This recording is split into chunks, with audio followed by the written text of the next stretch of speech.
Welcome back to Pure Evil MMA. I'm your host, as always, Evil Eddie. We got a really special guest and a lot to discuss on this week's episode of Pure Evil MMA. Before we dive into all the juicy, ice-cold news, not just from me, but from our guest, Big Marcell. You can follow him at Big Marcell24 on Twitter, who I'm actually going to be giving my top 5 people to follow on Twitter. So that's a big shout out to Marcell. So you guys most likely know who Marcell is. Before we jump into the interview where we're going to be discussing some of the most important news this week as picked by Big Marcell, I want you guys to make sure to follow on YouTube because clearly the podcast has been doing so well. I mean, we peaked at number 10 last year or the year before. We're doing great in Portugal. We broke 131 on Apple iTunes a couple of weeks ago. So I thank you guys for tuning in, and I want to welcome Big Marcell. Big Marcell, how you doing this week? All good, man. Thanks for having me as always, Eddie. It's always a pleasure to be on your show, on your podcast, talking to you. So, yeah, doing well, man. Thank you. Yeah, this is actually your second time, right? Mm-hmm. On the Yeah. on the podcast. So the Yes. first time you're actually telling me that you're from far away. When I first followed you, I thought you were from America, but right now you said it's like 3 in the morning or something. Yeah, man. I live in the Netherlands. It's like almost 3 in the morning. Yeah. Living out in the Netherlands, which is pretty far away from New York City. So I appreciate you staying up this late. When I first followed you. So man, we got a lot to talk about between the fights this weekend and then of course the judging. Our sound's all right and perfect, so that sounds perfect. We're going to be talking about judging. We're going to be talking about upcoming events and what to look forward to, some upcoming fights. But most importantly, I think one of the biggest things that we're going to be discussing on tonight's show that people are going to be really interested in is the judging inside MMA. So without any further waiting, let's get into the top 3 stories inside MMA.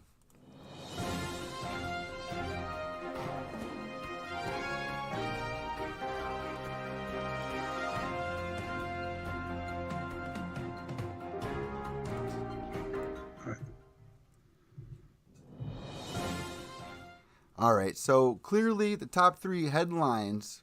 Before we do that, we got to talk about this past weekend's fight because there was some crazy calls that were made this past weekend.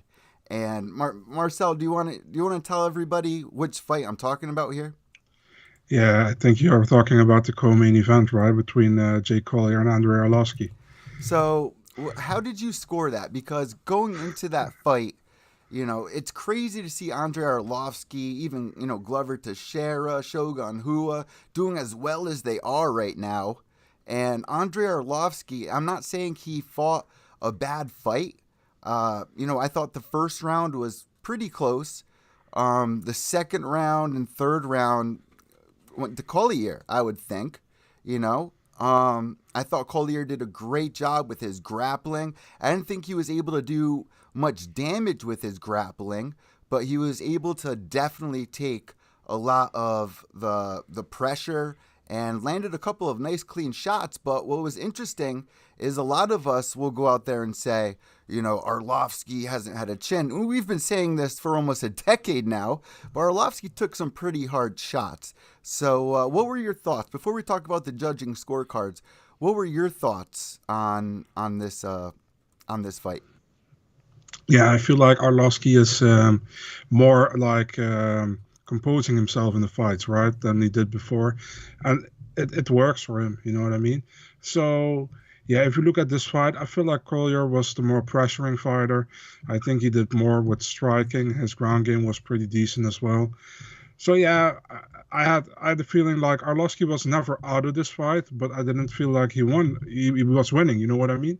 So, I had actually a Collier first and third round, and I think at the second round kind of 50-50, but I still scored it for Collier. Oh, wow. So I had a 30-27, but a possibility for the worst for Collier to be a 29-28, but that was the worst scorecard you could give him, in my opinion. So, But yeah, again, who am I? So we've been seeing a lot of the Twitter universe share what other MMA media members have been saying, like Nolan King, or a couple of our friends. I I, I think they even throw your name in there. I think you should definitely be a staple in that for having your name out. And every single person had Jake winning that entire fight.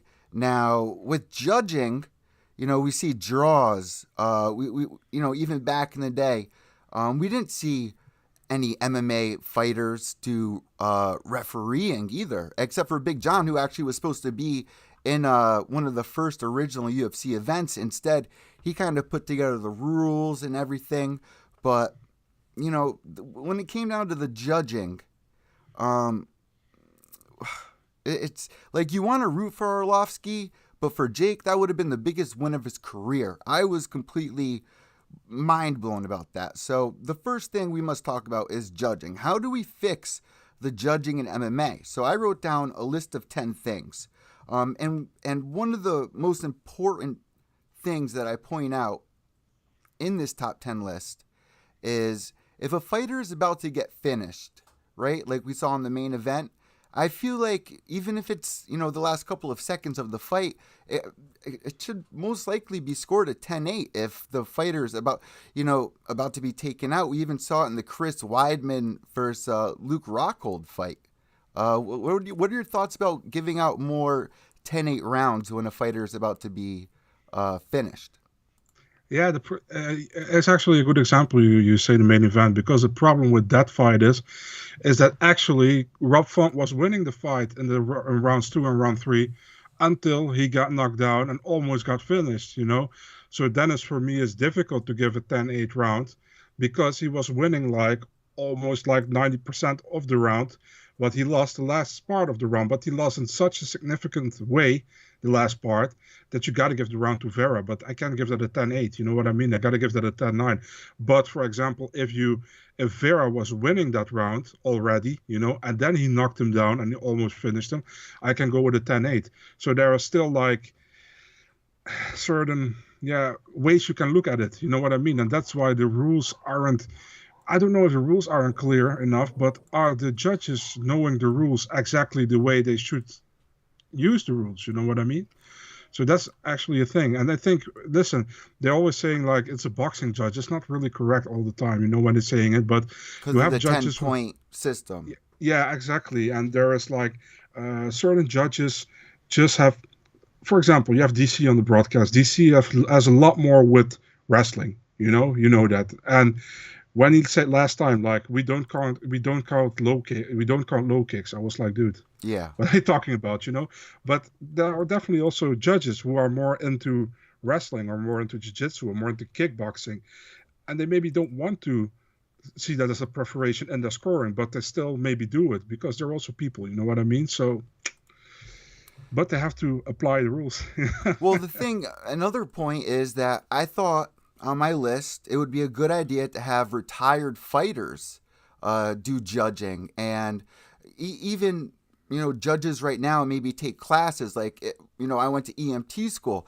Every month I'd have to take a class to update my skills, which I'm not 100% aware. I know Big John does classes for refs and stuff like that. But do you think if we had some retired fighters, we even see Trigg in there as a ref, but would you like to see retired fighters in there? Because what you just spoke of, some fighters may be more into wrestling, more into striking, more into Muay Thai, more.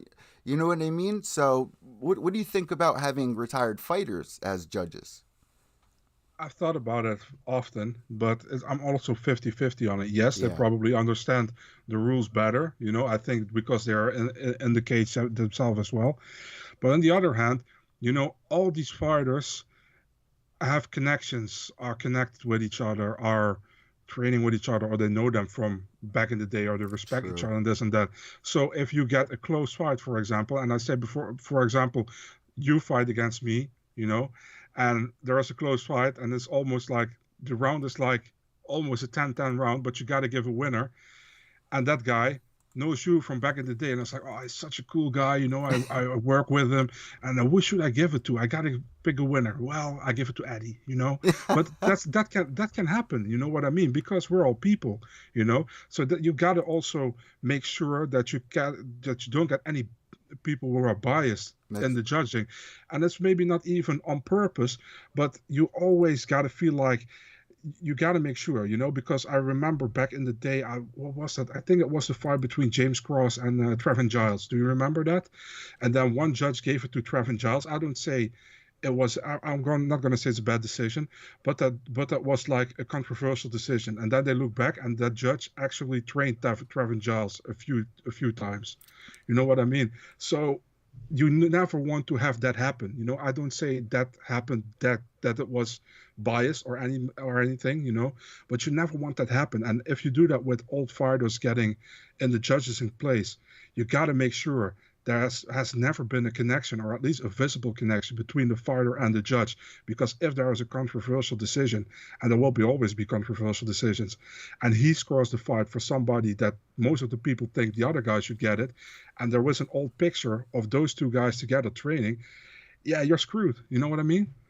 there's been so many close decisions over the years. John Jones versus Reyes. That was a very close one. T.J. Dillashaw versus Dominic Cruz. Yeah. I thought that was a very close one. And a big thing that we saw this weekend in a couple of fights are takedowns and what an impact it has on a fighter. Because we've seen fighters like Diaz or Pettis work well off of their back. How much of an impact should a takedown really interfere? Because I believe it was in the Jake fight, he had in the third round a takedown against Arlovsky, if I recall, or maybe it was the main event. I forget, but how much of an impact should it make? Because a lot of these fighters are confused state to state. It's like the rules change state to state. You don't know what you're in for. Yeah, I agree with you, man. And it's also like, it's really like, sometimes, judges prefer to let the fighter who is on top win, but there has been examples that it wasn't. Actually, years ago in the title fight, I know this pretty well because he's from my country, Basroot, and he was fighting Kevin Randleman, right, in the UFC for the title. And Wow, Randleman had throwback. he had like top control almost the whole fight, and Rutten couldn't stand up, but Rutten was busy from his back. And he won the fight via split decision, title fight. And if you look back at it, you're like, man, I think with most judges he would have lost that fight, and I think nobody would have complained if he lost that fight. But but two of those three judges scored it for him because he was more busy on his back. So yeah, Back then, they used to, in the Pride days, they would judge it as a whole yeah, as well. Do you think that, we were talking about the 10-9 scoring system, should there be added judges? Because I've been at live events, right? And, Joe Rogan even pointed this out. I think you've even brought it up, where there's even a photo of one of the judges looking down at his phone, not even paying attention to the fight. I've been ringside at events, and it's hard for me to see through the fence when you're that close. exactly. I tell people, if you're going to a MMA fight, buy tickets like higher up, because you're Yes. going to be able to see much better than paying triple the amount for tickets close up, where you're not going to be able to see much of the action. Yeah, if you want to see a cage, you can watch outside of your window and there's a cage or something. And of That's course, the crowd with the cheering and all yeah. of that has an impact. Should they add more judges, you think? Yeah, you know what it is, man. I thought about it as well, but if you look at Glory, for example, Glory Kickboxing, they have 5 judges. And if you see the amount of split decisions there are, it's just crazy. You got like, for example, judges 30-27, 30-27, 30-27, and then one guy has 29-28 for the other guy. And then you have a split decision. Or in a title fight, you have 4 judges have a 50-45, and one idiot judge has a 49-46 for the other guy. So that's a split decision. So that's weird to me as well. So that I don't know if that makes anything better. I think you just have to need qualified people there. And if you have qualified people there, there shouldn't be lots of, listen, there will always be controversy, but there wouldn't be as much controversy than there already is, you know? So, yeah. And you asked another point. I forgot also about judging before that. You said one in combination with this one. I forgot what you said again. Adding more judges because the crowd, I think it was Robert TQ Turnquest that said, you're right there, you're ringside, the audience is there. It's hard to see. Maybe there should be judges outside or give Oh, them a video in front of them to see a little bit better. what I wanted to talk about, what I want to reply to, you said the judges are watching through the cage and can't see everything all the time. That's why I don't understand. I see that as well at the UFC events. I see judges like this. Yeah. Yeah, I'm like, why don't they give them a screen where they can watch it? You know, if it's on the other side of the cage, and they can see it, and they can see certain strikes or certain moves or certain grappling techniques, they should be able to see it on screen. You know what I mean? So I think that's a big thing. And I always said, and it's kind of extreme, but I always said I would love to see three judges apart from each other in a room outside the event center in a bunker. No commentary from whoever else. Also, no crowd sounds, but only impact in the cage. That's what I want to see. Because if you go to Australia, an Australian guy fights English guy just an example. The the the sound when an Australian guy punches will be much louder than the English guy punching. You know, and you get soaked in that as a judge. I think if you are around the cage there. So that's what I always said, man. It should be in a bunker with no sound of the actual crowd, and it's difficult. I think it's difficult to do, but hey, man, if you want to have the sport be more honest and be more clear, you know, I think it should be a good thing to try at least, you know. I think this really came out when, and it's happened multiple times before this, but GSP versus Johnny Hendricks was a prime Mm. example of this, and what I don't like is how many fouls you can have. Like a lot of John Jones fights, you see a lot of eye pokes in the past, right? And you get a warning. You can get two eye pokes, or you get two warnings without a point taken. I feel like they should implement uh, more points taken away because there's a lot of that. There's a lot of eye pokes, a lot of groin shots. We even saw this weekend. Yeah, I agree with you, man. I think the first fall is always a free one, you know. Never get a point taken away for your first fall, and I agree. Also, you asked me before about scoring the fight in total. I don't know about that because for the simple reason is like, for example, one still does that, one championship, right? And with one, I have sometimes the idea, and a good example is the guy who fought in Titan, who recently won his fight and won. Really short guy. He's a Cuban, I think. I can't I get his know name. exactly who you're talking. Yeah, He's got blonde hair, yeah, really exactly. short guy, and he's Really been short fighting guy. for Titan for a while. Like when Jose Shorty Torres and Bilal Muhammad Yeah, are over there. Yeah, I know what you're talking about. yes. Gustavo Ballard, I think is the name. Yeah. So he had his fights and won, and he won pretty much, in my opinion, two decisions. But he lost like the last 30 seconds, and he gave it to the other guy Ooh, wow. twice. So I'm not really cool with that because I think if you have bad judging and you win a amount of a fight, you know, the judges can sway because of the last minute or something, you know. And if there's nothing significant happen in that minute, in my opinion, you shouldn't be able to win a 50-minute fight because it's scored in its hole. You know what I mean? So We yeah. we saw that in the main event as well, like and in the co-main event especially. What about 10-10 rounds? Like we've never seen a 10-10 round. There's a lot of rounds that come pretty close, and Hmm. then a fight can go to a draw. And on the Ultimate Fighter, they go to sudden death. Hmm. What are your thoughts on that? Yeah, that is a possibility, right? But you have to sign that in a contract that if it's a draw, you have to go to sudden death, you know, sudden victory round or whatever. But yeah, you know, that 10-10 round with this right now, I wouldn't for the simple reason because I think I want to always see a winner. You For the simple reason, if it's a draw, the UFC keeps a bonus in their pocket, for example. And that's the thing. As long as we are on show win money in MMA, there should always be a winner, in my opinion. Because if there is a draw, the company uh, is good for the. Nothing against the company, but it makes the company better. You know what I mean? For money value reasons. Because if you have do an example. You have let's put a bantamweight fight together, a great one.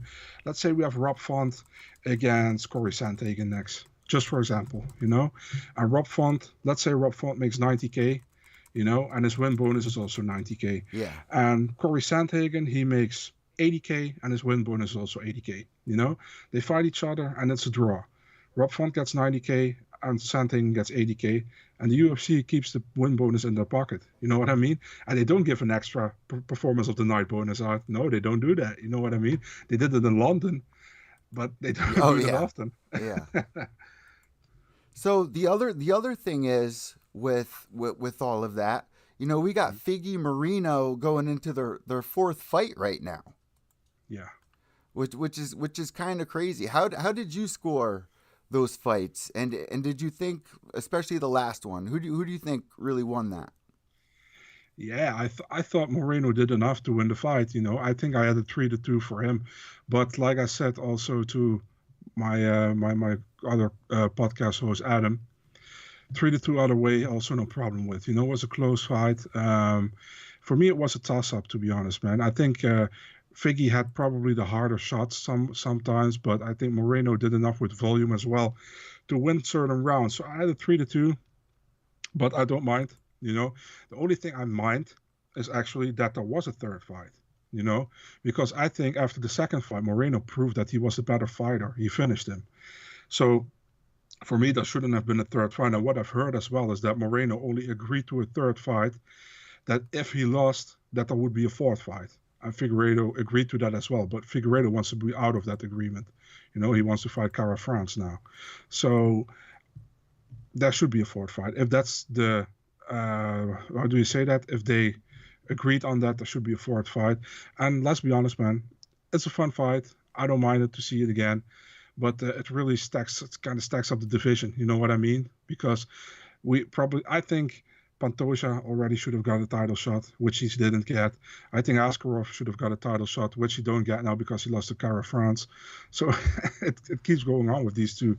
So let's hope when this fight happens, we finally can move on. I feel like we saw a lot of that back in the day where a lot of divisions were held up, even with, Conor McGregor or, especially in the heavyweight divisions. We got a question for you in the chat. This is from 8 Loco. With Romanov ranked 13, thoughts on the Marcin Tybura matchup? Any idea which illness forced Tybura to pull out weeks ago? I have no idea what was up with Tybura back then, so no idea. I like the fight. Why not? Romanov asked for Sakai, but he surpassed Sakai now. Sakai is 14, I think. He is 13 now. So yeah, makes sense. Tybura doesn't have a fight as far as I know. So and many guys at the heavyweight division are booked. So Romanov Tybura. I mean, why not? Put it on the London card. 2 European guys. Why not? And we're gonna get into that London card in a second. Another question for you in the chat. Jamal Hill is on fire, but still find crazy that they keep giving Santos main events. And Jamal Hill's he's got an upcoming fight, I believe, that we're going to be discussing in a second. July 9th. Yeah, there was a leak, right, today. Let's talk about this leak, because you know a lot more about it. I watched the video for it, and even Dana was like, no one knows about this. Let's talk about this leak that you're talking about here. Okay. What exactly happened? Because you sent me the video. Yeah. So there was like a podcast for the guy that our RC guy who also does the podcast with DC, right? And he wanted interview with a few other guys with Dana White. Sorry, guys, I don't know all the other sports, so I have no idea. He had the interview, and they did the interview very smart in the matchmaking room. So the camera was filming the wall where the matches or the fights were displayed at. The thing is always that the fights are displayed on the wall don't mean they're actually are already set, but they wanted to make them happen. So it's in the works normally, or they are trying to get those fights happen. So Dana White walks in the first 10 seconds and he walks right around, across that wall. You see all those fights. And you see, for example, on July 2nd, you see Adesanya, Cannonier, Chimaev, Diaz, Sean O'Malley, Pedro Munoz. It's crazy. So everybody's like, what the hell is going on? You see Jones Miocic on July 30th. You see Jamal Hill against Santos as a main event for July 9th. So it's crazy, It's crazy this happens. And I was going through that, and apparently they have a lot of conference calls together, which I wasn't really aware of.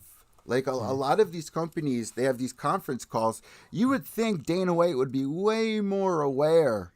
You know what I mean? Like, what was he thinking? Yeah, it's actually pretty funny. Or maybe the joke is that they kind of joked us a little bit with certain matchups they put there, and people are like, "Oh my God, this is happening." It's actually not gonna happen, but I think most of them are through, And yeah, it's actually funny, You see a little bit more, and for example, fights that, or you also see bout orders, And I'm always really interested in bout orders to see how they do it, And that's also funny. You could see that. For example, we now saw that next week Ricardo Ramos is supposed to fight somebody to be announced, which is on the main card, which nobody knew. So that's also funny. I see we're looking at your Twitter right now. You're responding to one of my old-time friends, just like you, Mike Heck, who Yeah. I'd like to give a big round of applause to because he's come so far in his career. Just showing that you just got to keep working to make it. And he tweeted out, while seeing all these fight announcements and screenshots from interviews are exciting, important to note that just because you see names on a wall, it does not mean that all these fights are signed, sealed, and delivered. And you said exactly. But it's also like you ask Dana White about it, and he acts like he has no clue what we're talking about most of the time. Yeah, it's always it's always funny to me when he always says he's trouble with hearing, Dana, right? Yeah. So he's always responding to people in the crowd, or to the journalist. And then the journalist says like, Dana, is it true that Khamzat Chimaev is fighting Nate Diaz on Yes. July 2nd? And he's like, sorry, can you say that again? So he always says that too, so he can think about it. Can you say that again? Khamzat Chimaev fighting Nate Diaz. And Hunter. Did we have anything for that? No, we're not working on that. From BJPenn.com, I think, had an article that you put on your Twitter as well about that. The Diaz, like what? Where the hell did they come out with that? I thought they were pushing for the Dustin Poirier fight. Yeah, I have no idea, man. I have no idea. It's the first time I saw it, so I was like, oh, wow, okay. But yeah, we'll see what's going to happen with that one, if that's actually going to happen Is or that not. an Or interesting fight, though? Like, do you want to see that fight? Does Nate, I think for us who are watching MMA all the time, not really. But I think for the people who are tuning in only for pay-per-views, they say, oh, Nate Diaz, Khamzat Chimaev. We want to see that. You know what I mean? So I think it will sell great, and that card is pretty stacked, dude. If all those fights happen, that's a good card. And you even have Barberina Lawler on the prelims, which is confirmed now. I mean, yeah. Oh, the funny thing also, Takashi Sato, I think somebody, I don't know, an account said Takashi Sato versus Matt Brown is in the works because it was also on that schedule.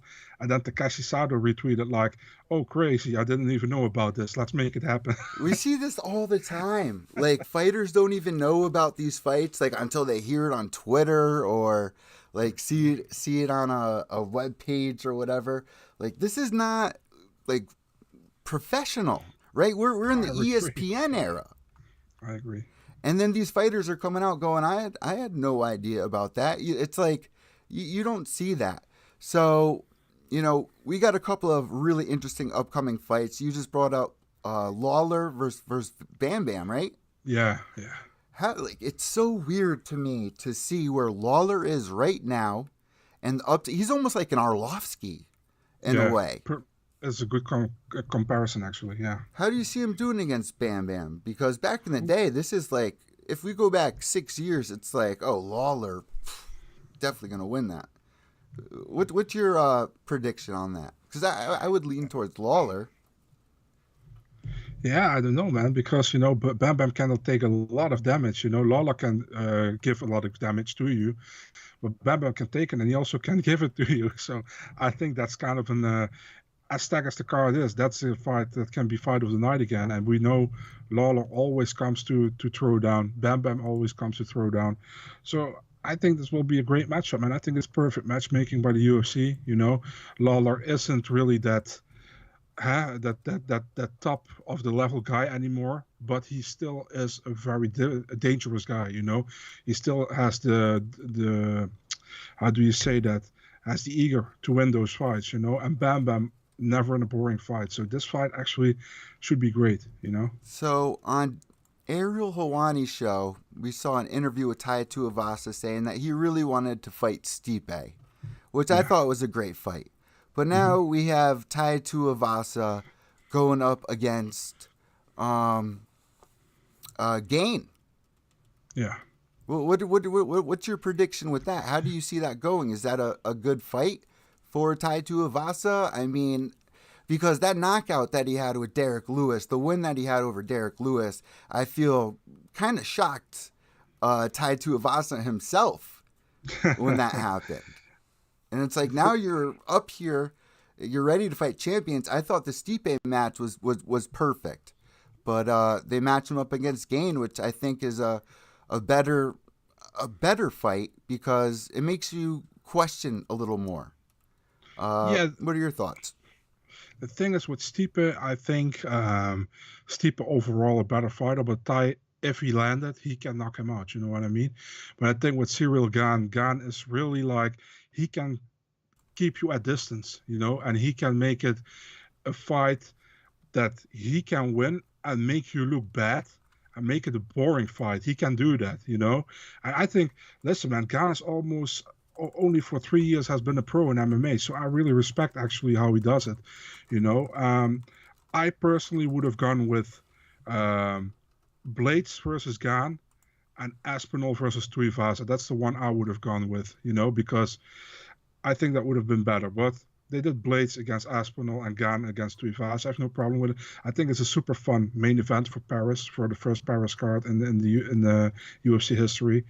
You got a guy in Gane who was a crowd favorite, obviously, at home, and you got Tuivasa, who was everywhere a crowd favorite, So both guys are pretty likable, I think, and I like the fight, but stylistically, difficult matchup for Tuivasa, man. If he can't land that bomb, he will have lots of difficulties with Gane. And people think Gane can't fight on the ground, but the thing is, I think that he was surprised by the approach of Ngannou, and Ngannou is super strong, and if he can develop his wrestling, Ngannou, he'll be a huge problem for the division, But Gane is honestly, I think Gane is technically better on the ground than Ngannou, but Ngannou is just super strong, and Gane didn't know what to do with him. So it's an intriguing fight to me. Tai Tuivasa can knock everybody out, I think, and Gane will probably try to keep the distance and make it a technical fight. So yeah, I'm looking forward to it. He's almost got a 10-inch reach advantage on Tuivasa as well, which is pretty crazy, especially from a guy coming out from France. Because back in the day, I'm pretty sure we never saw many men come out of France, and I still believe it's illegal to fight MMA in France. Not anymore. Not anymore. So since a year and a half, Bellator has also been in. They actually have an event in France on Friday. So yeah. I just got stumped on. You were just talking about Blades versus Tom.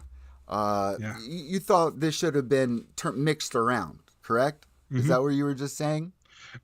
I would prefer it, but I don't mind.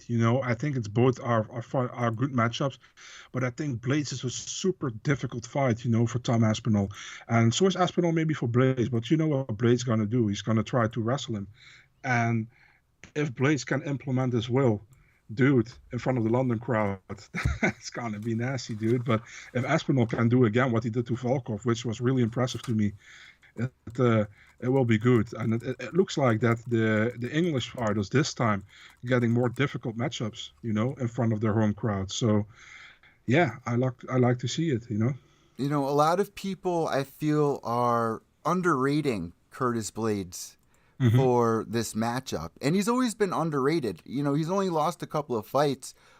His last loss being to Derek Lewis via KO. Before that, I think two losses to Francis Ngannou, Yeah, and then we got you know Aspinall, a win over Jake Collier, a win over Allen, a win over Andrei Arlovsky, a win over Spivkov, and a win over Alexander Volkov. Now you got Curtis Blades in here. How do you think this fight is actually going to go? You know, Aspinall's 29, Blades 31, and my old co-host James McSweeney was always saying, Curtis Blades is going to be champion one day.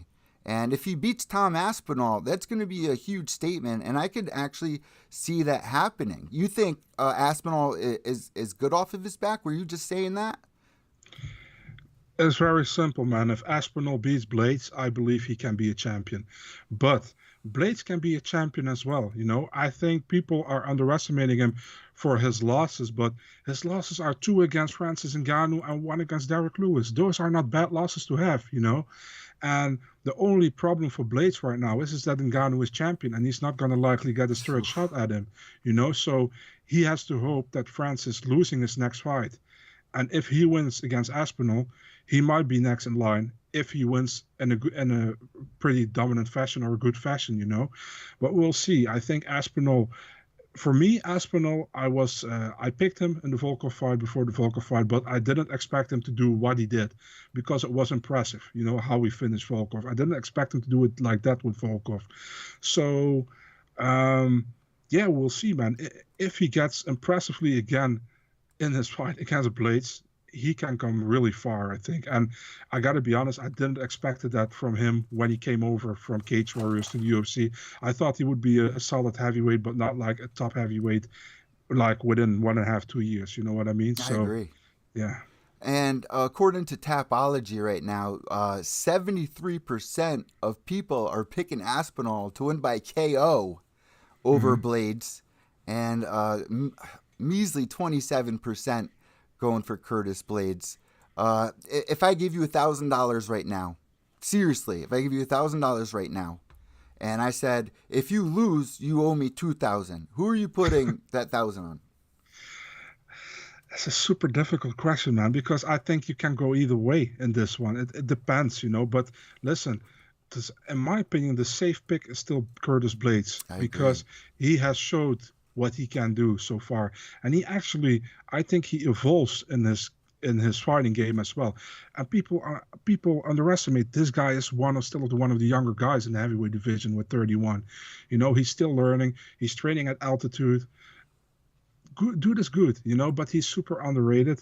And yeah, I would still favoring him. Maybe it changes somewhere down the when we're in July or something, but right now, I would put my money on Curtis Blades. So yeah. A comment here Mm. on the live stream from 8 Loco. It's funny that when Okamoto posted about the O'Malley Munoz matchup, what his typical per sources, someone commented, sources, the leaked image. Any idea who RDA's secret opponent is, as well as the next question? Is really the No, question. yeah, no, I don't know, man. And that per sources, I really feel like that's really an American thing, dude. Because I see all those guys always say per sources. If I have a fight to break, I just say breaking and I give my fight. You know what I mean? So per sources. Listen, man, not no no nothing against Okamoto, but if Okamoto has it per sources, it's either the UFC or it's Ali Abdelaziz who we got it from. So it doesn't really, and I think, for example, I don't think his source this time is like the video.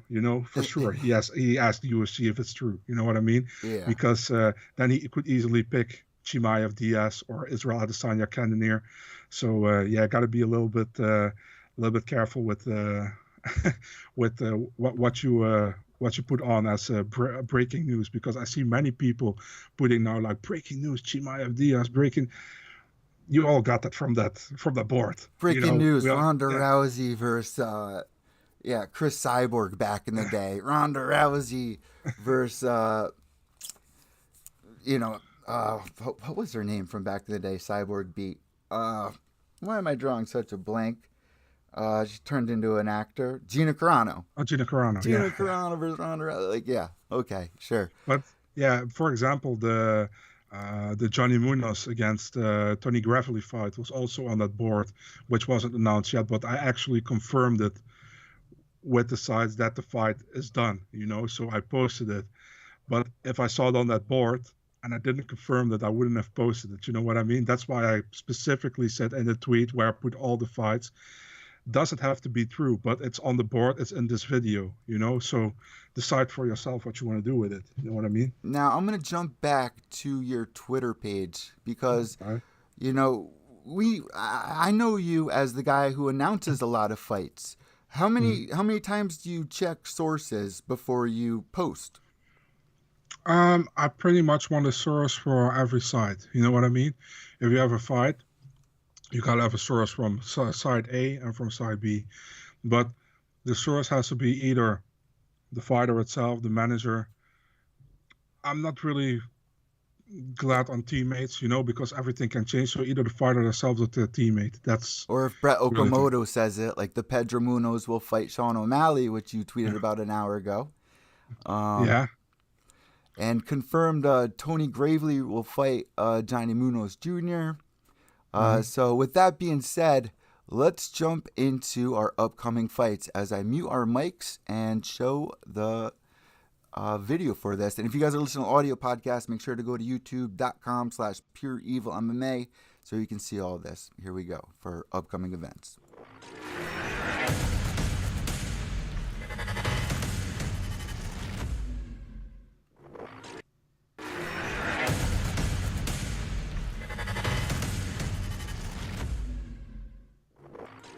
All right, so one of the big ones that you wanted to talk about, and per sources was All Access MMA announced Emmett versus Qatar, Austin, Texas, at the France Irwin Center, I guess. That's it's the Moody Center now.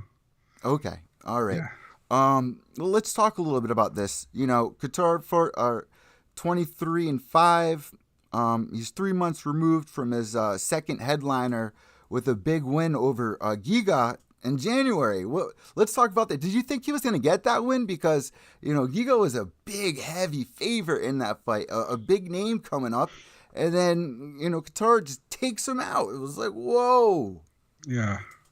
It's actually was nuts, you know, because we saw the year almost exactly a year before we see Calvin Kattar getting absolutely destroyed by Max Holloway, and dude, I was like, how does he come back from that, you know? And then he's taking Yeah. on Giga Chikadze, who is an amazing striker. So I was like, what's gonna happen? But such a good game plan, great fight by Kattar, you know, and he showed actually that he still belongs in the top of that division where he is right now, you know. And you can only have respect for that guy, you know. He got beat up by Max Holloway for almost 5 rounds, and coming back after such a beat down and giving a beat down yourself to one of the biggest upcoming prospects in the division, dude, that's character. You know what I mean? So amazing. You know, Emmett, I believe he's on a 4-fight streak, but he had a layoff with the knee injury versus Burgos in December, and returned and won against Dan. And also on that card, Phil Hawes versus Darren Wynn, Court McGee versus Jeremiah Wells, Kevin Holland versus Tim Means. It's a great card. But who would you go for? Because Emmett, I believe, is ranked number 7. He's 37 years old. He's got 8 finishes. 17-2. Who would you go for? I think Emmett always has a chance. He has that big knockout power, you know. But dude, recently biased. We're all sometimes like that. if you look at Calvin Kattar, how can I go against him after such a great fight against Giga Chikadze? And I think I love how you he's also pronounce the names perfectly too. okay. Got to give you credit for that. Thanks. So yeah, I would go with Calvin Kattar here, but man, it will be a fun fight. I really love it. That's a 5 round main event because, listen, man, featherweight, bantamweight, lightweight, it almost never disappoints. Flyweight as well. So yeah, I love the lighter weight classes, and if they get some extra shine with crowd, in Austin, should be great, dude. I mean, what is your favorite weight class right now? Oh, I love the lighter weight classes. Bantamweight is excellent. You see even outside the UFC, Bellator, excellent weight class, dude. The Bellator Grand Prix bantamweight, Rofeyan Stats, Kyoji Horiguchi, Patchy Mix. So Rafion many. Stotts, is that who you just said? Yeah, I remember seeing him back in the CES days. He would yeah. fly over. I think he fought Dennis Paiva, and Dennis was about to get into the UFC, and then oh no, that I think that was against Andre Ewell. My bad, complete mix up No problem. right there. But I remember seeing him fighting back in the day, man, and he was such a star. Didn't he fight in the UFC for a short minute? No, the thing is, he has one loss on his record, and he fought Merab Dvalishvili, and I think in the Ring of Combat for Dana White looking for a fight. And he got knocked out within 15 seconds with a spinning back fist or elbow. And that's his only loss. And Merab got signed, and he didn't get signed. So, yeah. Imagine that. Like your moment to shine. Dana White's right there. Like that's got to be heartbreaking. But Hmm. right now on Tapology, Qatar versus Emirates, 83% going for Calvin Yeah. right here. Would you agree with that? And a lot of Yeah. them are going to decision, which I would agree with there. Me too. I also have Calvin by decision at this moment. So, yeah, I understand it. The thing is, it looks kind of nasty when you have 83% against 17, right? It looks like disrespect to Emmett. But I think it's just really confidence in Calvin Kattar, how he fought last time, that people think like he can do that probably against Emmett as well. But we'll see. I think it will be a great fight, man. So let's get into our upcoming pay-per-view card. Hmm. And let me see if I can find that here. We got Justin Gaethje going up against Oliveira, and a lot of people are saying that Tony Ferguson and Charles have traded places or traded bodies or something like that. It seems, which I could totally get down with.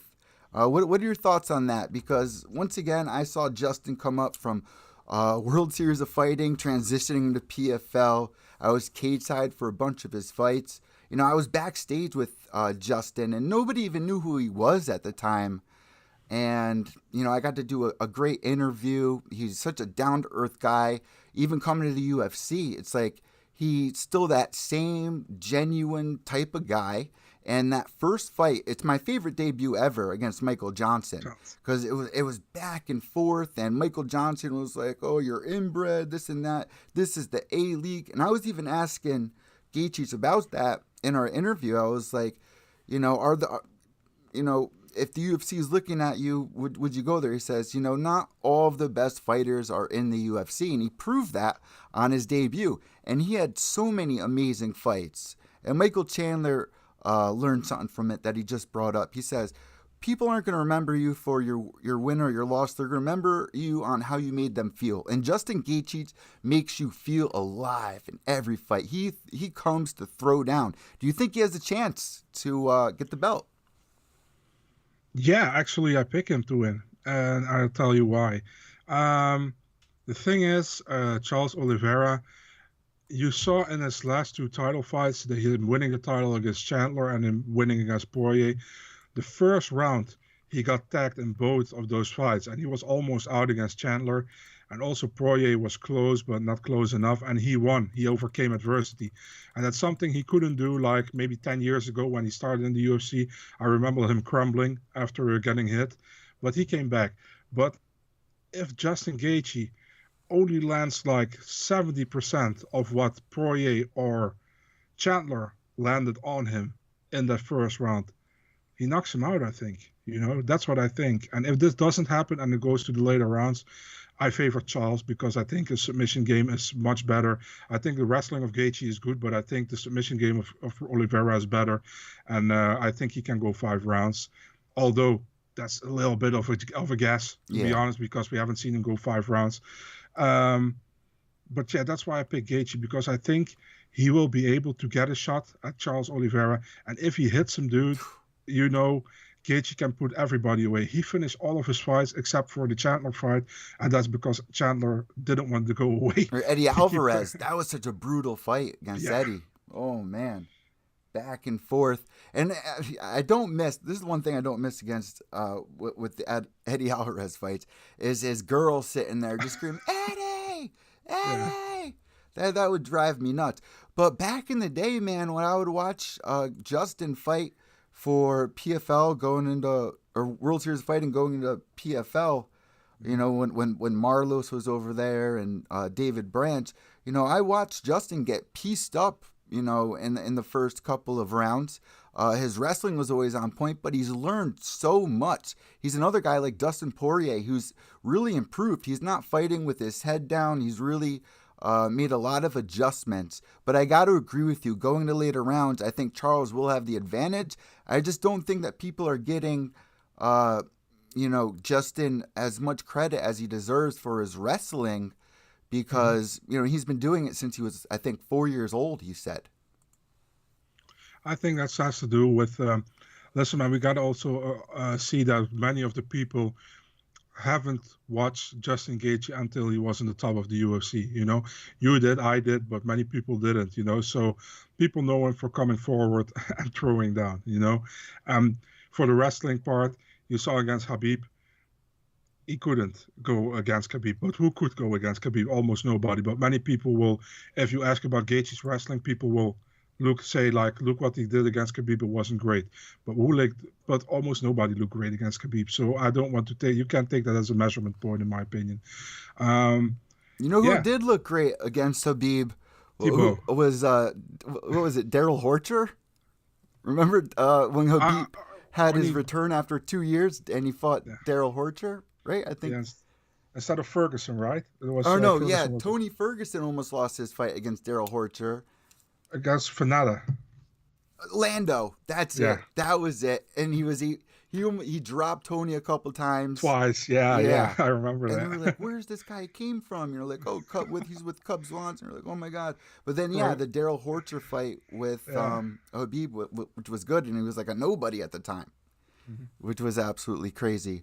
The Fanata fight was actually, I remember when I posted that fight announcement, that's years ago, and people were like, poor dude, he's going to get destroyed by Tony. What is the UFC even doing? And then I think in the first round, he knocked him down twice. I was like, oh my God, he lost, but he looked great. Probably one of the best losing debuts in the UFC, right? Yeah, I got to agree. And that was such a crazy time. We still haven't seen Tony versus Khabib. It's never going to happen, you think? Never? No, definitely not. I think because I think Chandler is going to win on Saturday. And it just doesn't. And Khabib is retired, so I'd be very surprised if that ever happens. And it's sad, I think it was booked 5 or 6 times. It's actually crazy, and it sucks. But I think right now it's also not really that intriguing anymore. I think it was fun before the Gaethje fight against Ferguson, because then Ferguson was on a huge win streak, and everybody was like, if anybody has a chance against Khabib, it's Ferguson, remember?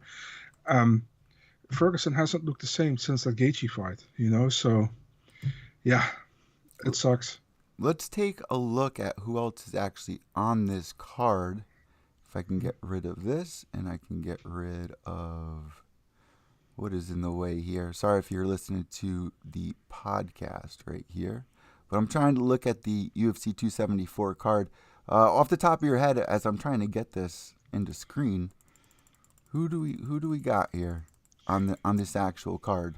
Carlos Esparza against Rose Namajunas, second. What a weird fight that is. Carlos Esparza, the former champ. Yeah. Carla Esparza versus Rose Namajunas. I mean, Rose Namajunas knocking out Joanna Jędrzejczyk. I mean, Joanna's never been the same. Who do you pick there, Rose Namajunas or Carla Esparza? You gotta call me crazy, man, but I feel like Rose is the better overall fighter, but I feel that Carla is stylistically a horrible matchup for her because of the heavy wrestling, and I see Carla edging out the decision somehow, man. Really? Yeah, What are your reasons for that? the wrestling, man. I think the wrestling will have a big part in this one. I think Carla's also improving in her game, but she isn't. In my opinion, if you ask me who's the better fighter of the two, I would say Rose Namajunas, you know. But Carla has a specialty, and that's her wrestling, and she's super dominant with it. Our only time she wasn't dominant with it, I think, was against Tatiana Suarez, and it absolutely sucks. We Oh. haven't seen her for such a long time because I think she has so much potential to being a champion as well. But yeah, that's the thing. If she doesn't get her wrestling going, Rose will win the fight. But I think she will get her wrestling going. So yeah, You know what's funny? As you were talking, I used hashtag UFC274 on Twitter. The only person that posted up the actual card was Big Marcell 24. We got here. So we talked about the main event, co-main event. Tony Ferguson, Michael Chandler. Did you make your pick for that? Because I want yeah. Chandler to win. But yeah, I don't know what kind of Tony Ferguson is going to show up here. That that's a problem, you know. It's like the Uh, Space Jam effect. Like he touched the basketball and his powers got sucked into Charles Oliveira. It's like, yeah, you know? I understand what you mean, man. And I mean, like I said earlier in the podcast, Tony hasn't looked the same anymore since he fought Justin Gaethje.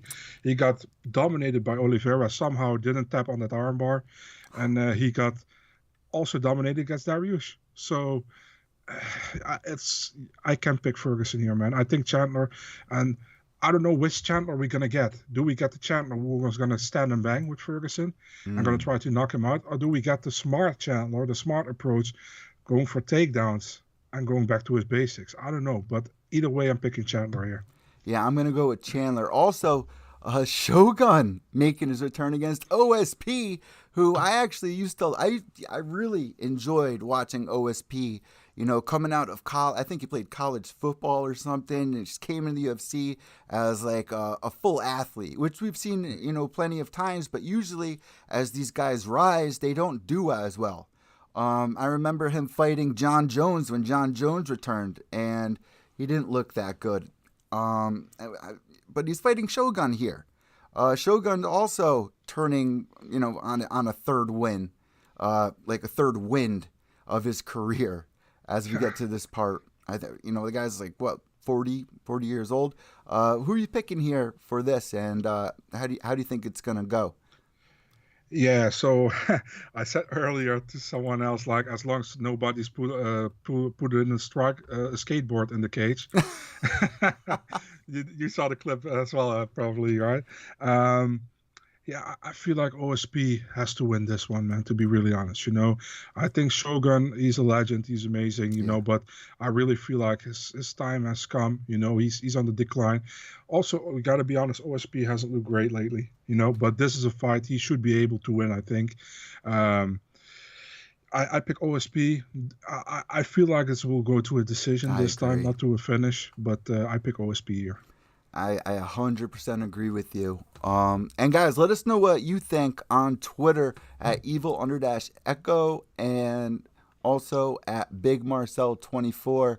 And then we got Joe Lozon against Cowboy Cerrone, which I think is a great fight. These two have been in it for so long.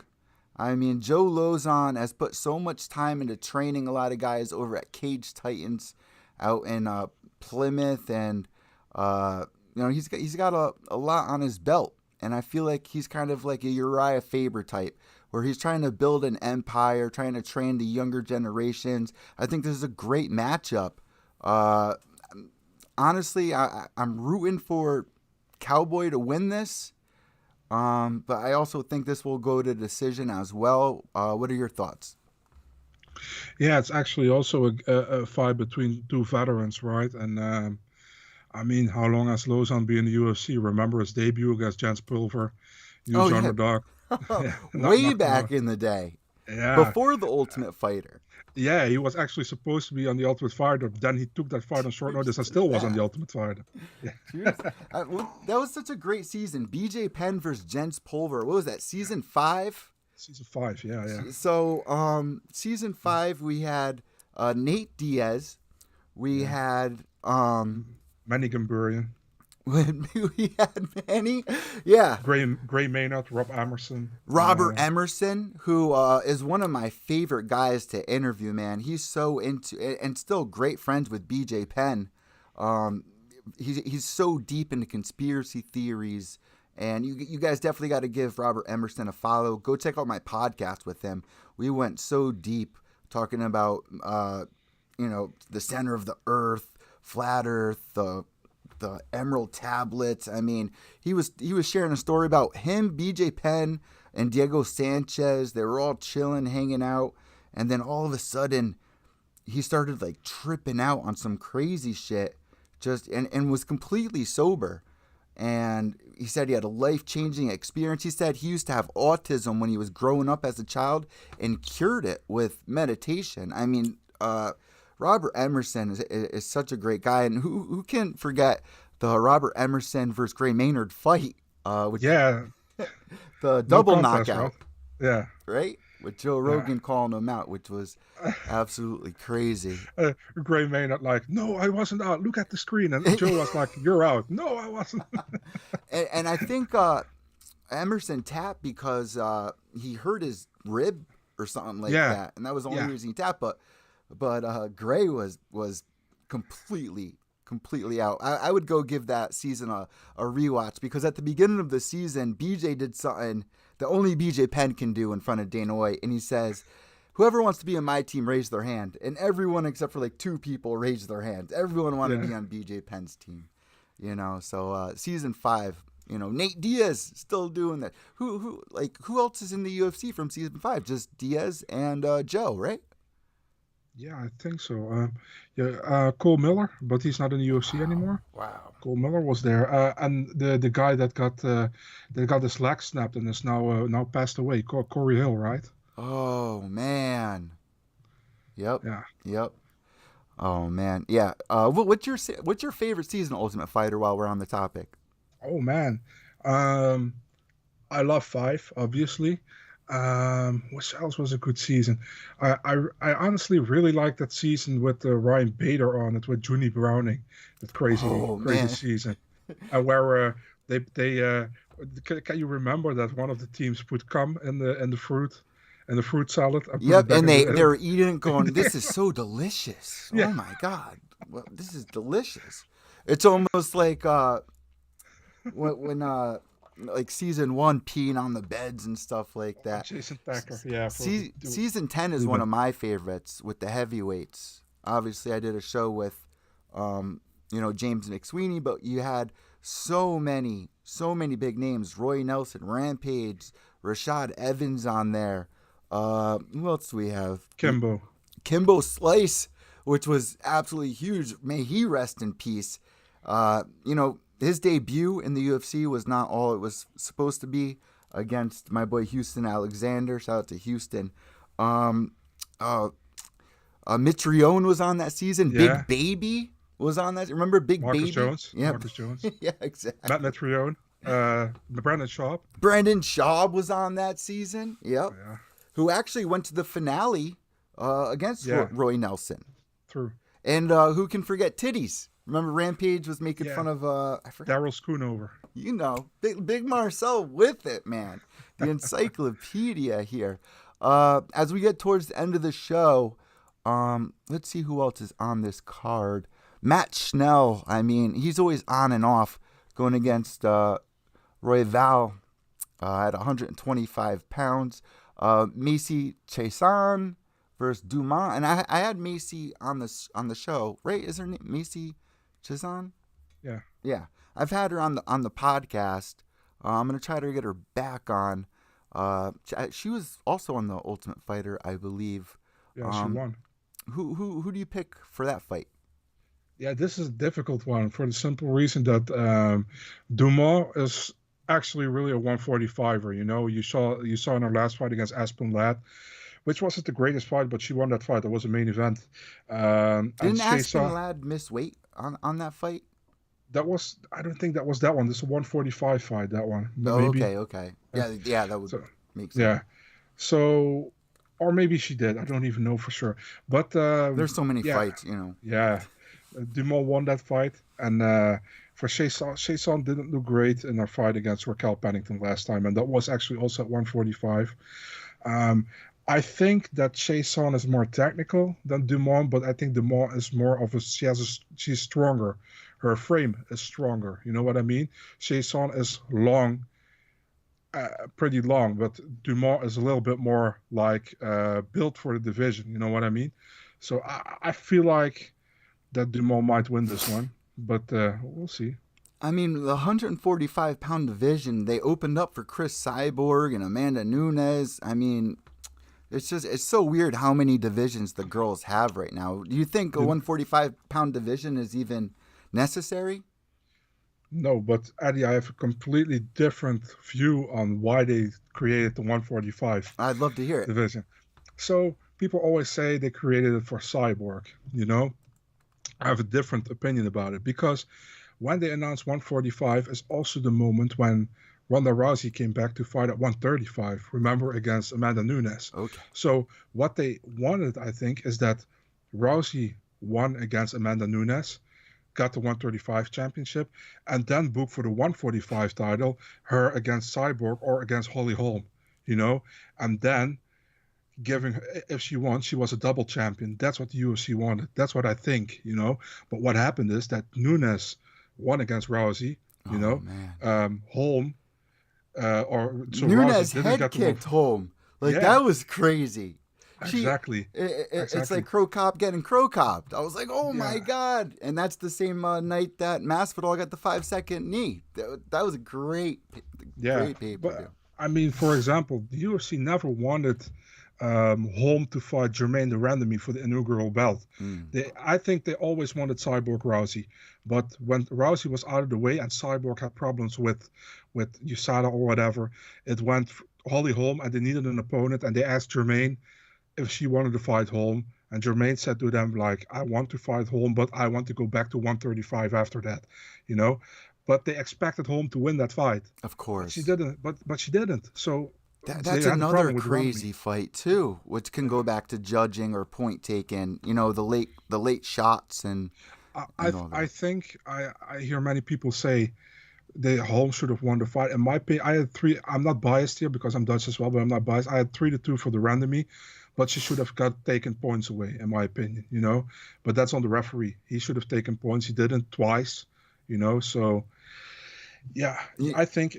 People don't give Jermaine enough credit. I interviewed her before that fight, you know, and I've interviewed Jarena Bars. You know Jarena Bars coming for sure. from where you're from, who I think is one of the most amazing female Muay Thai fighters. She didn't have much luck in MMA, kind of like Antonina, Valentina kind of situation, but Valentina even winning off of her back against the now champion, I believe, back in the day.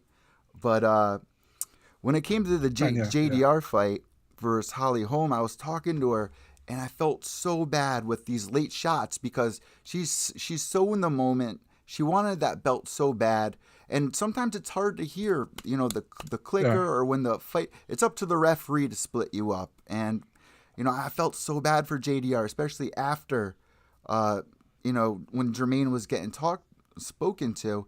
She was like, oh, I want to let my hand heal and this and that. And it just made her such a bad guy. And she's such a great woman. She really is. So she actually explained on the Dutch TV broadcast.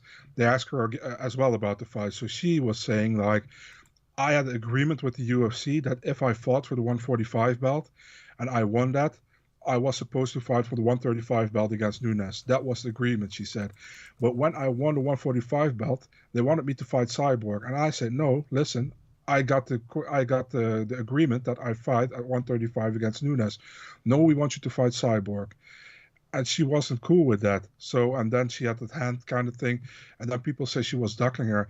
To be really honest, man, I think Jermaine Durandamy would have had a great great fight with Cyborg if they ever She took fought. the You know? opportunity. Yeah, She took the opportunity, was able to hold the title. No one will ever be able to take that from her. You know what I yeah. mean? If that did happen and Ronda Rousey beat Amanda and went to go fight Cyborg, how do you really think that fight would have went down? I think Cyborg would have won that fight. I totally agree with you because it's weird because it's almost like the Johnny Hendrick effect. It's like she started falling in love with her striking after she Yeah. knocked out Kohea, right? Hmm. And then she took that fight against Holly Holm way too soon after that huge victory over Correa. Yeah, I'm not gonna lie, man. I didn't expect Holly Holm to do that to Rousey. It, I it, didn't expect it. so I think that was one of the most upsetting things I've ever seen.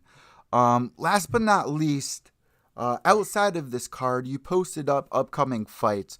What are your top three upcoming fights that you're really looking forward to here? Oh, it's a difficult question, man.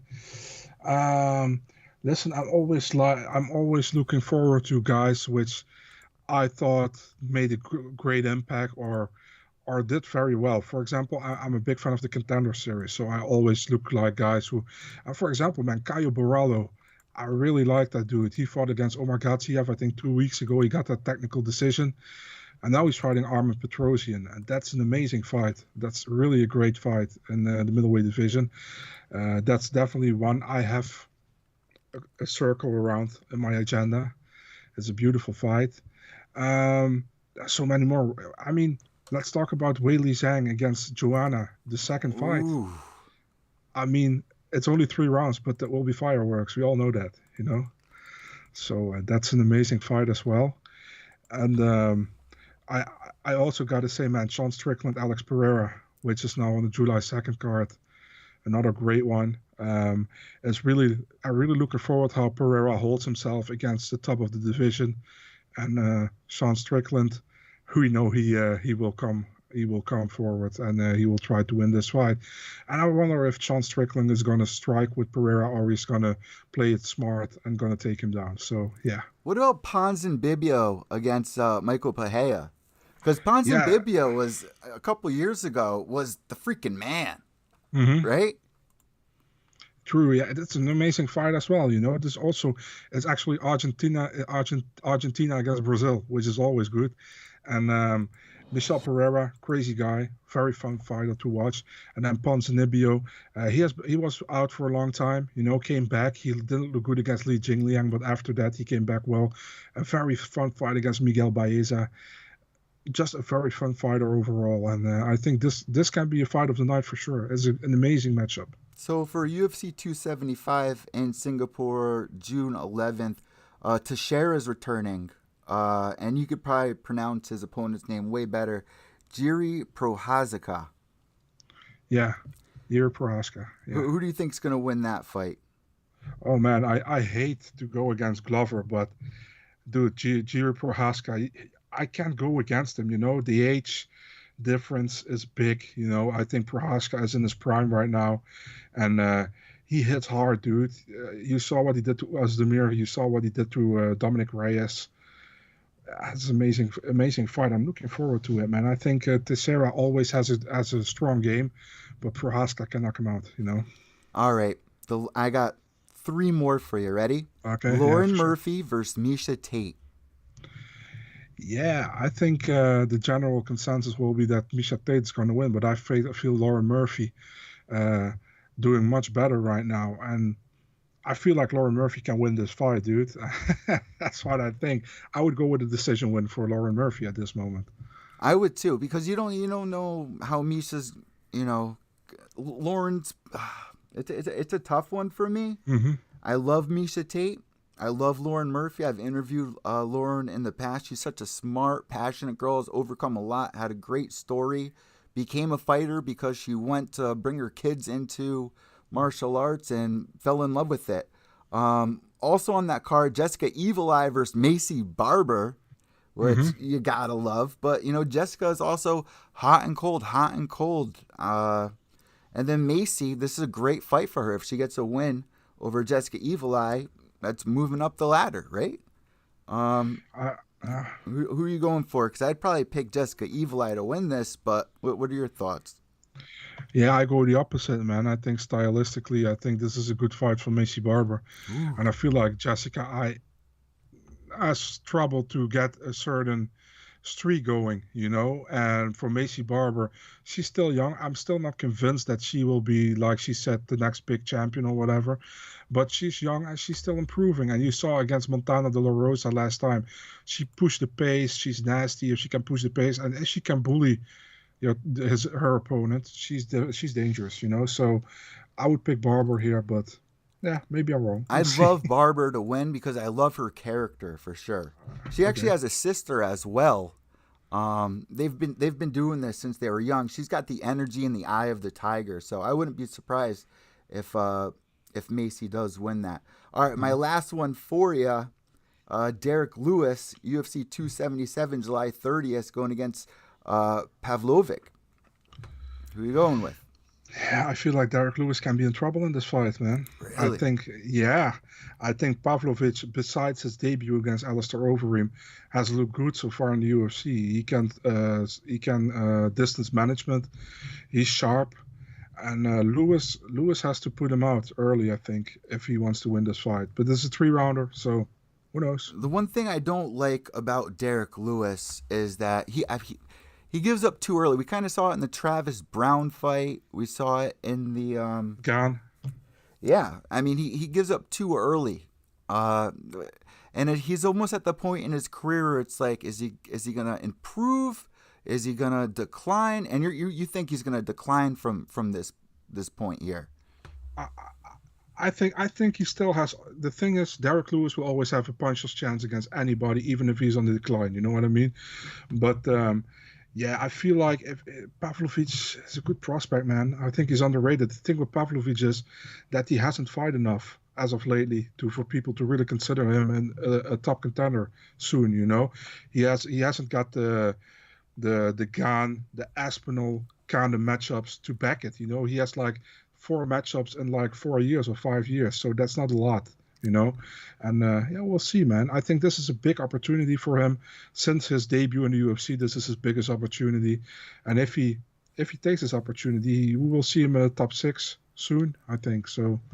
We'll see. I like what you say there too, because in the past we've seen a lot of guys who have gotten knocked out, never really look the same. It takes a while for them to get their things back together. We saw it with GSP versus Matt Serra. He had to go to see somebody for mental things to try to get the eye of the tiger back. So I like your take, Marcell. You're always an amazing guest on the show. One of my favorite people to follow. Again, you're going to be in my top 5 video of one of the top 5 people to follow on Twitter, because there's a lot of people now just getting into it, and we can kind of thank Jake Paul.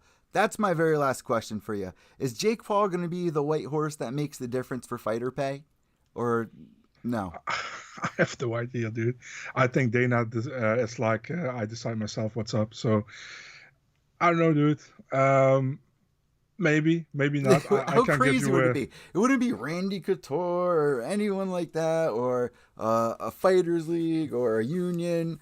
It seems like Jake Paul has a platform and he's using it, and I really like that he's using it to show the world that these fighters are being mistreated most of the time. Mhm. Me and you had a really great discussion about judging. I want to thank you so much. You know what I like to do at this point in the interview? I hand the imaginary microphone over to you. If you have any shout outs, anything at all, especially social media tags, microphone is now all yours. Yeah, first of all, thanks for having me, Adi. It's always a pleasure to talk to you. Thanks so much. Yeah, you can follow me on Big Marcel24 on Twitter and Instagram. And for my articles, which are in Dutch, so not many people will have anything on it, but it's on Eurosport.nl on the mixed martial arts section. Yeah. Also, I saw that you have on your thing, what does it say? You're a part of like a big company or something like that on your Twitter banner. Uh, Discovery Oh, Channel? Discovery yes. Plus? Yeah. Why are you not So mentioning that? because Eurosport is actually falling under Discovery Plus in the Netherlands. So Okay. it's like the Eurosport has the broadcast rights for the UFC in the Netherlands. So I'm working with them as well with actually with the broadcast team. So yeah, we have the broadcast rights for the UFC. So you got to see it like this. Discovery Plus is the big part, and part of that is Eurosport in it. And Eurosport has like all different kind of sports. We had the Olympics as well, for Wow. example, like big tennis games, like the Grand Slams. And now we have the UFC since I'm with them since January, and they have the UFC since January, and that's for the upcoming 5 years. So Oh it's man, amazing. I love seeing people like you, James Lynch, Nolan King, Mike Heck, just keep rising, man. And I thank you so much. It's such an honor to have you back on the show. As always, Marcel, I'll be talking to you soon. And thank you for coming on Pure Evil MMA. Before you go, can you just say your name and you're listening to Pure Evil MMA? Okay, guys, I'm Marcel Dorf, and you're listening to Pure Evil MMA. Marcel, I'll talk to you in a little bit. God bless. For sure, you too, man. Thank you so much. All right, guys, there you go. Big Marcel joining us once again on the podcast. I want to thank everybody that tuned in to tonight's show because we're jumping back into things, guys. We're doing things the right way once again with weekly shows. And I even did a fight companion recently, which actually got a pretty good amount of views. I pulled a couple of clips out, like my reaction to the Arlovsky fight. You got to go check out. And something that isn't getting as much traction as I would like it to be getting is the most corrupt and racist figure being exposed, and that person being David McWater. Yeah, it's something that I wouldn't recommend watching before you go to bed because you'll have nightmares. Fighters that are signed under this man are having nightmares. Fighters under this man. Let me just play a short clip for you guys, and how disgusting this is. How long do you think it would take for a fight check to clear? We'll check this out. I want to say something about that check about for yen. How long did it take for that check to clear? What do you think? 1 week, 2 weeks, 3 weeks, 4 weeks, a month, 2 months, 3 months? Well, I'm going to have Oath to tell you how long it took for one of the most amazing up-and-comers to get paid. Oh my God, 8 months. The check, 6 months. The check took 6 months. 6 months. Imagine waiting 6 months for your check to clear. I mean, that's definitely an interview I'd really like you guys to go check out on my YouTube channel. That's youtube.com/pureevilmma. And I was joined by Charles Conwell, who's actually 2016 pro boxing Olympian. You can give him a follow at Charles Conwell, 16-0 up-and-comer who had a really hard time and really exposed David McWater. And I was even given tweets from Otha calling him the N-word and a child molester. Here, I'll show you right here on camera. Wait, I had to make sure the number was blacked out. But if you guys can see this on my new iPhone, calling him the N-word, like that's so messed up. This should not be happening. Calling people pieces of shit. And this happened at the Jake Paul fight. Jake Paul tried to intervene. It was an absolute mess. Boxing is the most corrupt sport. MMA judging needs to be changed. Let us know what you think about judging and how we can change it. I think me and Marcel brought up a couple of really great points. So let me know on Twitter at evil_echo. That's EVIL_ECCO. And remember, without evil, there's no purity. White knuckles till the end. Behave yourselves.